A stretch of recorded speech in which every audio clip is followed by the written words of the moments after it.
나를 부끄럽지 않게 하소서. 제목을 이렇게 바꾸도록 하겠습니다. 먼저 베트남 선교지의 답사를 잘 다녀왔습니다. 구체적인 이야기를 아마 주일날 하게 될 것 같고요. 저는 선교사님께서 사역하시는 그 베트남 땅이 어떤 곳인지 이제 말로만 들었는데 눈으로 보고 발로 밟고 경험할 수 있었던 게 참 좋았던 것 같습니다. 어떤 사역을 하고 있고 나아가 우리가 구체적으로 어떤 기도 제목을 품어야 하는지 확인할 수 있어서 참 귀한 시간이었다 이런 생각이 듭니다. 기도해 주신 모든 분들께 감사를 드립니다.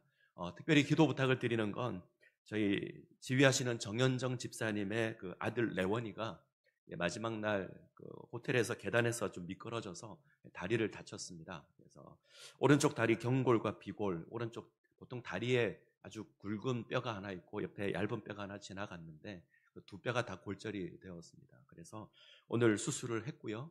한 4시간 정도 수술이 걸렸습니다. 그래서 잘 회복될 수 있도록 기억하시고 기도해 주실 것을 부탁을 드립니다. 자, 25편을 보겠습니다. 제목은 나를 부끄럽지 않게 하소서. 우리가 시편을 읽어가다 보면 유독 우리의 눈길을 끄는 단어나 어떤 구절을 만날 때가 있습니다. 23편을 예로 든다면 1절이 아마 우리의 눈을 끌죠. 여호와는 나의 목자시니 내게 부족함이 없으리로다.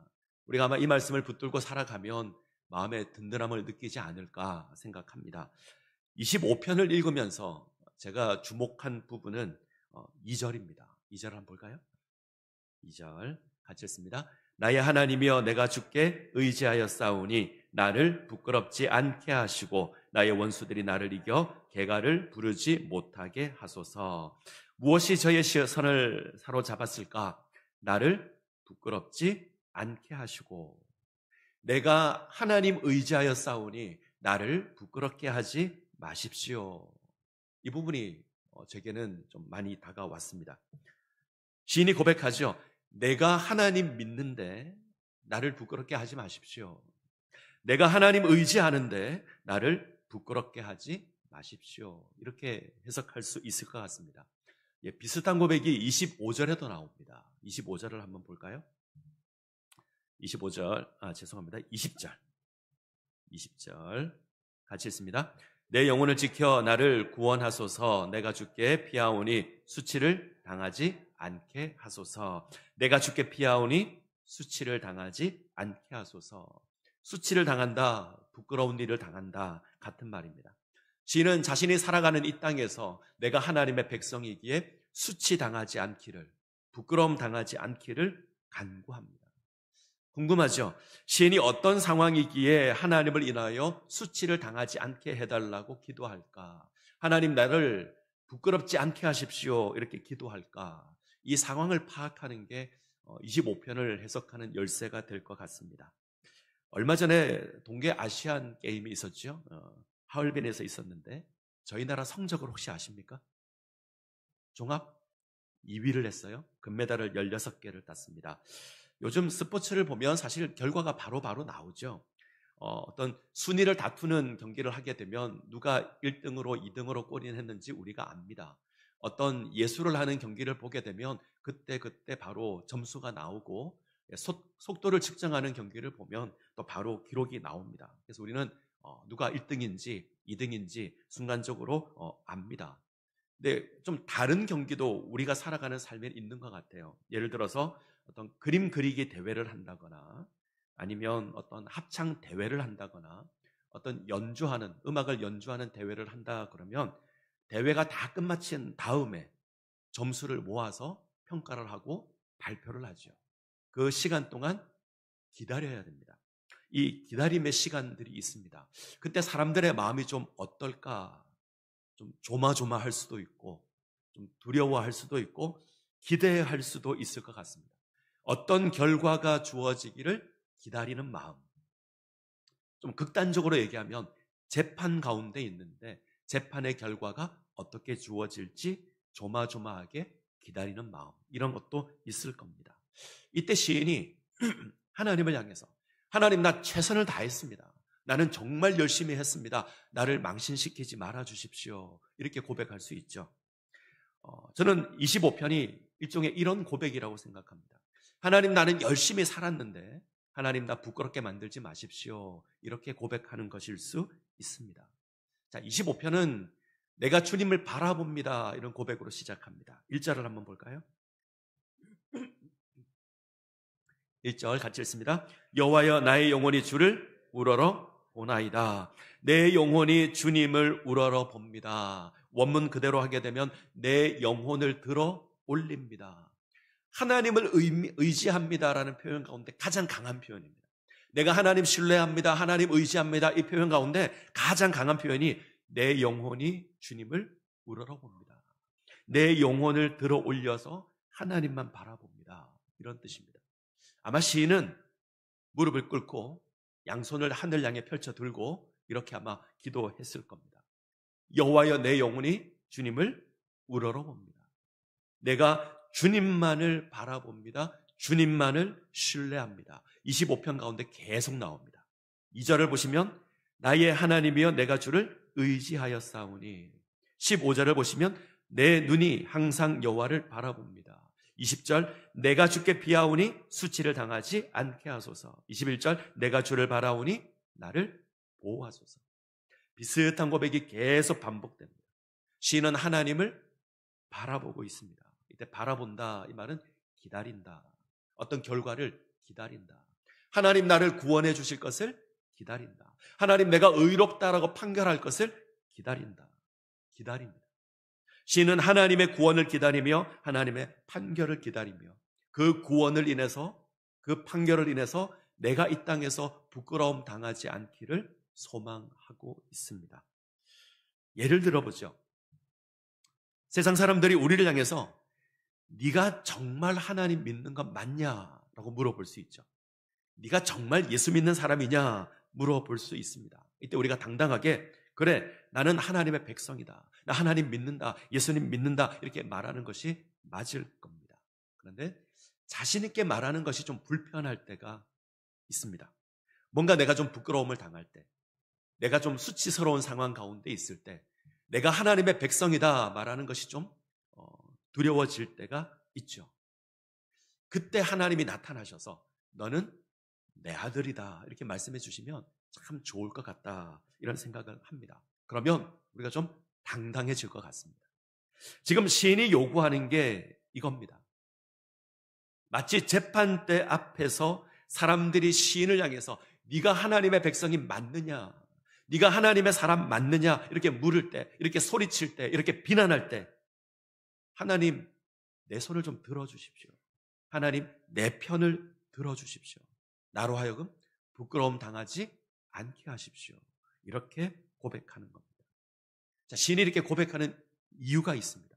지금 원수는 사람들은 과거에 내가 지은 죄를 찾아내었습니다. 그걸 끄집어내었습니다. 사람들 앞에 공개합니다. 그리고 비난하는 겁니다. 7절로 가죠. 7절.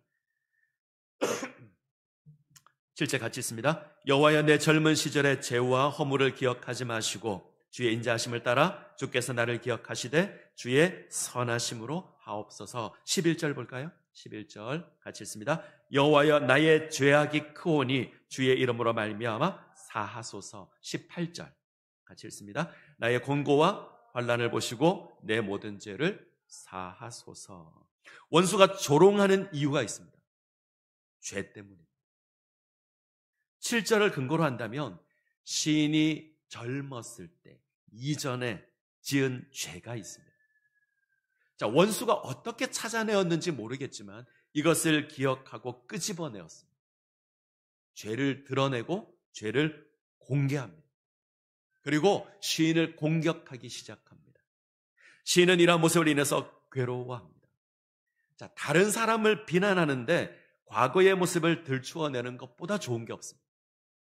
우리는 청문회 모습을 통해서 자주 목격하죠. 누구가 친일이었다. 누구 아들이 군대를 면제받았다. 그 사람이 논문을 표절했다더라. 누가 비리를 저질렀다더라. 저 사람이 과거에는 이렇게 얘기했는데 지금은 다르게 얘기한다. 사람들은 민망할 정도로 과거를 들추어냅니다. 아마 원수도 그랬을 것 같습니다. 과거에 지었던 그 죄를 끄집어냅니다. 어쩌면 시인이 잊어버린 죄까지도 끄집어내어서 공개하고 있습니다. 그 죄가 무엇인지 우리는 알 수 없습니다. 그러나 굉장히 수치스럽고 굉장히 부끄러운 것이었을 겁니다. 원수가 이것으로 시인을 괴롭게 합니다. 네가 그런 죄를 짓고도 하나님 앞에 설 수 있느냐? 네가 그런 죄를 짓고도 하나님의 백성이라고 할 수 있느냐? 하나님이 너를 용서하겠느냐?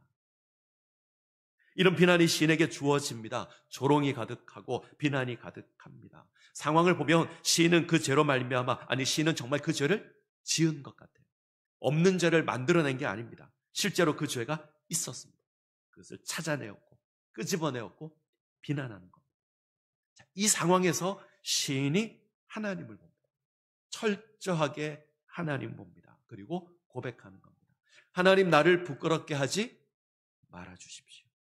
하나님, 내가 수치당하지 않게 하십시오. 지금 시인이 고백하는 게 이겁니다. 내 죄가 드러나서 저 원수가 나를 공격하고 있지만 하나님, 나를 수치스럽게 하지 마십시오. 나를 부끄럽게 하지 마십시오. 자, 시인이 이렇게 간구할 수 있는 건 하나님이 어떤 분인지 아시기 때문입니다. 자, 시인이 고백하는 하나님 어떤 분인지 한번 볼까요? 자, 7절 다시 한번 보겠습니다.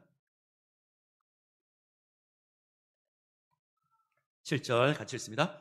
여호와여, 내 젊은 시절의 죄와 허물을 기억하지 마시고 주의 인자하심을 따라 주께서 나를 기억하시되 주의 선하심으로 하옵소서. 자, 7절이 제가 볼 때는 25편의 주제성구입니다. 하나님, 내 죄를 기억하지 마십시오. 내 허물을 사하여 주십시오. 이렇게 고백할 수 있는 근거가 있는데 하나님의 인자하심, 하나님의 선하심. 하나님께서 나를 죄로 판단하지 않고요, 하나님의 인자하심으로, 하나님의 선하심으로 나를 판단하십니다. 하나님, 나를 바라볼 때 나의 죄를 바라보시는 게 아니라 하나님의 그 인자하심과 하나님의 선하심으로 나를 바라보십니다. 시인이 그 하나님을 향해 간구하는 겁니다. 하나님, 내 죄를 기억하지 마시고 하나님의 인자하심으로, 하나님의 선하심으로 나를 바라봐 주십시오. 죄로 판단한다면 하나님 앞에 설 수 있는 인생은 없습니다. 아무도 없습니다. 어떤 인간도 하나님 앞에 설 수 없습니다. 의인은 없나니 하나도 없습니다. 근데 하나님, 우리를 죄로 판단하지 않으시고요, 하나님의 선하심으로, 하나님의 인자하심으로 우리를 판단하십니다. 그래서 우리가 하나님 앞에 섭니다. 죄가 있으면 하나님 앞에 설 수 없습니다. 모든 사람이 이것을 압니다. 원수도 이것을 알죠. 그래서 과거 죄를 끄집어내었습니다. 근데 하나님께서 죄의 문제를 해결하셨습니다. 하나님의 선하심으로, 하나님의 인자하심으로. 이것으로 우리가 하나님 앞에 섭니다. 하나님의 선하심, 하나님의 인자하심, 이것이 있다면 죄가 나를 흔들 수 없습니다. 우리가 얼마 전에 하나님의 선하심에 대해서 우리가 배웠습니다. 사실 말씀을 전하기 전까지 저도 하나님의 선하심 그러면 크게 와닿지 않았습니다. 저는 고작해야 우리 하나님 악이 없으신, 죄가 없으신 선하신 하나님이시다, 그렇게 이해를 했거든요. 어떤 악도 없으신 하나님. 근데 그것보다 훨씬 더 중요한 의미가 있죠. 그것은 완성에 대한 의미가 있습니다.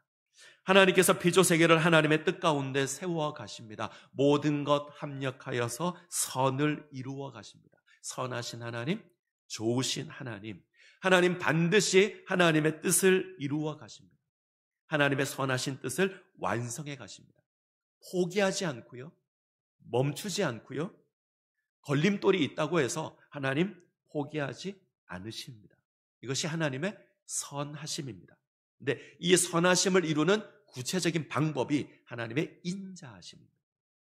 인자하심, 헤세드, 사랑하심입니다. 하나님의 사랑하심으로 하나님의 뜻을 이루어 가십니다. 하나님의 그 사랑으로 우리를 하나님의 백성으로 세우시고, 하나님의 그 사랑으로 우리를 하나님의 자녀로 세우시고, 하나님의 그 사랑으로 죄 문제 해결하시고 우리를 하나님과 친밀한 관계로 세우십니다. 자, 14절 같이 읽습니다. 여호와여, 친밀하심이 그를 경외하는 자들에게 있으며 그의 언약을 그들에게 보이시리로다. 친밀하다, 가깝다. 유진 피터스는 이렇게 번역했습니다. 하나님의 친밀하심, 이것은 하나님이 속마음을 털어놓는 것이다. 하나님께서 당신의 뜻을 우리에게 알려줄 정도로 우리는 하나님과 가까운 존재가 되었습니다. 하나님께서 당신의 뜻을 우리에게 보여줄 정도로 우리는 하나님과 가까운 존재가 되었습니다. 우리는 그런 존재입니다. 원수가 이것을 깨뜨리려고 하죠. 뭐로 깨뜨리려고 하죠? 죄를 끄집어내어서. 죄를 끄집어내어서 하나님과 우리 사이를 깨뜨리려고 합니다. 과거에 지었던 죄, 사람들이 다 잊어버렸던 그 죄를 찾아내어서 들추어서 수치스럽게 해서 하나님과의 관계를 깨려고 합니다. 아담과 하와가 죄로 말미암아 하나님과의 관계가 깨어진 것처럼 원수는 하나님과 우리의 관계를 깨려고 합니다.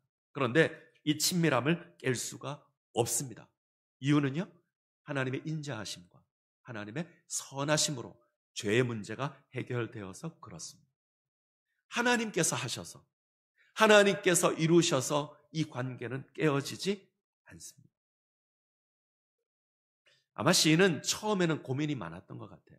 그래서 17절을 보시면 시인이 이 죄로 말미암아 근심이 많았다 고백합니다.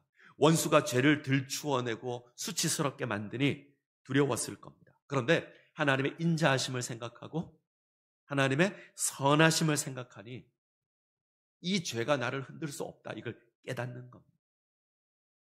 하나님께서 사하셨으면 끝난 겁니다. 인간이 아무리 고소를 해도 하나님이 의롭다 하시면 끝난 겁니다. 하나님이 우리를 택하시고 우리를 의롭다 하시면 그 누구도 우리 죄를 고발할 수 없습니다. 할 수 없습니다. 하나님이 하셨기에. 시편 25편은 이것을 이야기하는 겁니다. 하나님의 인자하심이, 하나님의 선하심이 나를 향해 있기에 죄가 나를 흔들 수 없다는 겁니다. 자, 우리가 얻을 수 있는 교훈을 간단히 살펴보면, 첫 번째, 과거에 지은 죄가 우리를 흔들 수 없습니다. 시인이 고백하는 건 내가 죄가 없다가 아닙니다. 나를 넘어지게 만들고 수치스럽게 하는 죄가 있는데 그 죄가 나를 흔들 수 없습니다. 왜요? 하나님께서 해결하셨기 때문에.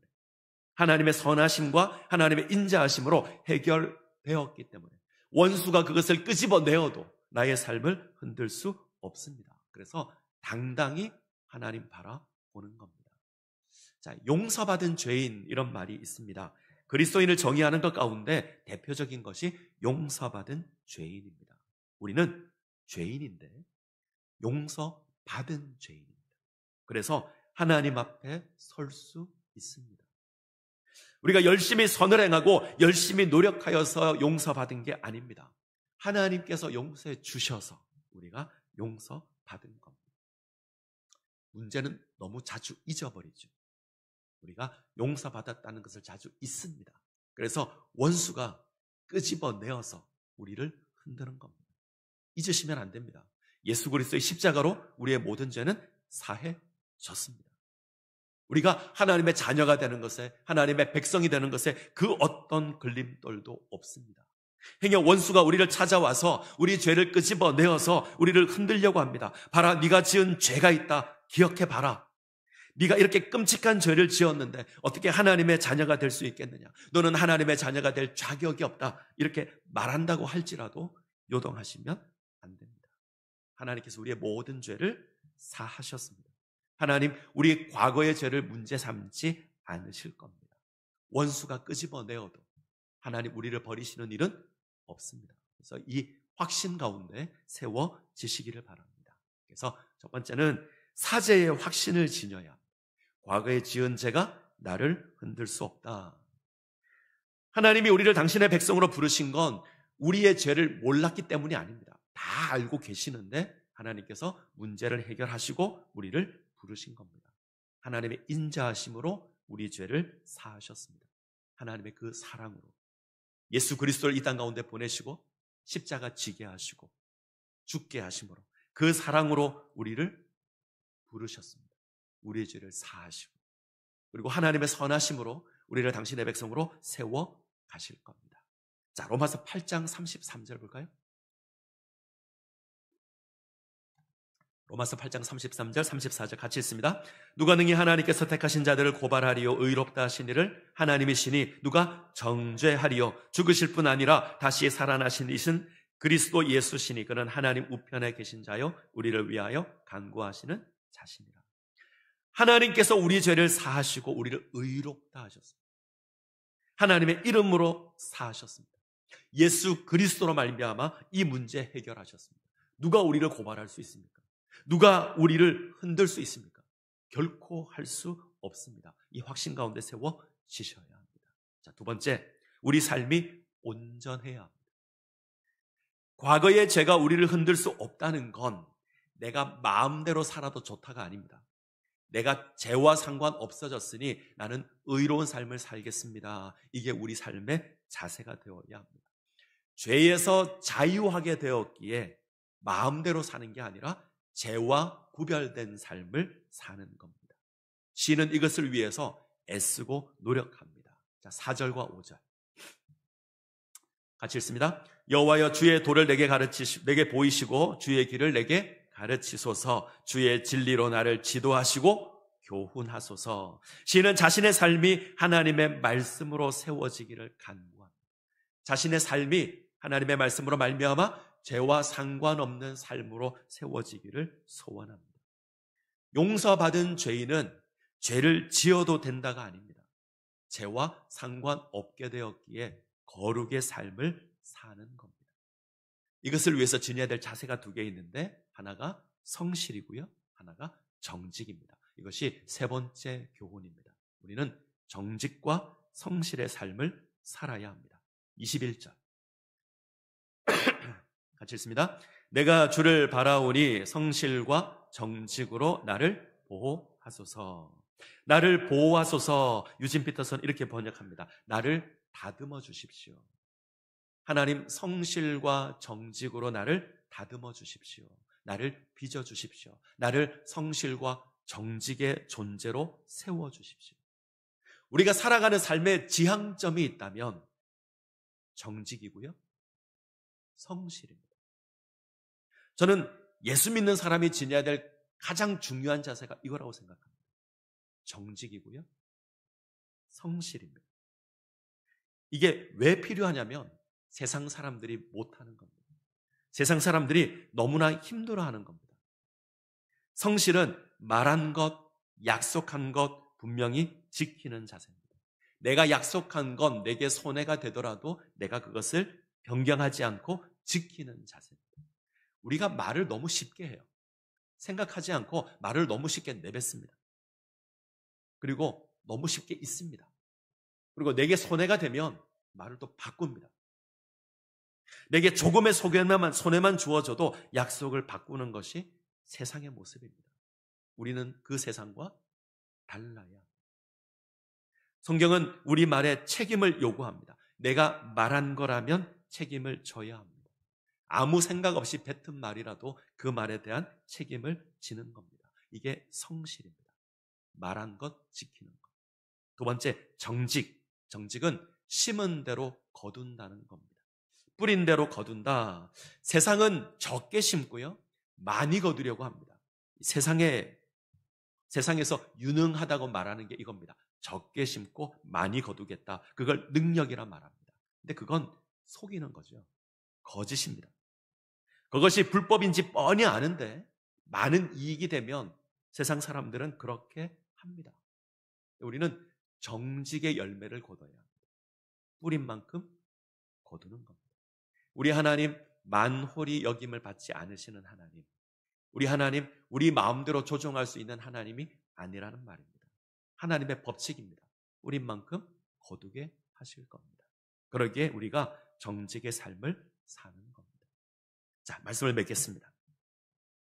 시인은 과거 자신의 죄악을 들추어서 나를 수치스럽게 하는 원수로부터 하나님의 구원을 소망합니다. 시인은 자신의 죄를 바라보지 않습니다. 하나님의 선하심 바라보고요, 하나님의 인자하심 바라봅니다. 그리고 그 무엇도 하나님의 사랑에서 끊을 수 없다 기억합니다. 그리고 하나님을 의지하며 자신의 삶이 하나님 앞에 온전하게 세워지기를 간구합니다. 정직의 모습으로 세워지기를, 성실의 모습으로 세워지기를. 우리 모두도 이 시인의 자세를 지녔으면 좋겠습니다. 그 어떤 죄도 나를 흔들 수 없다. 나는 하나님의 백성이다. 그래서 하나님의 백성답게 살아가기를 소원하는 주의 백성 되시기를 간절히 소원합니다.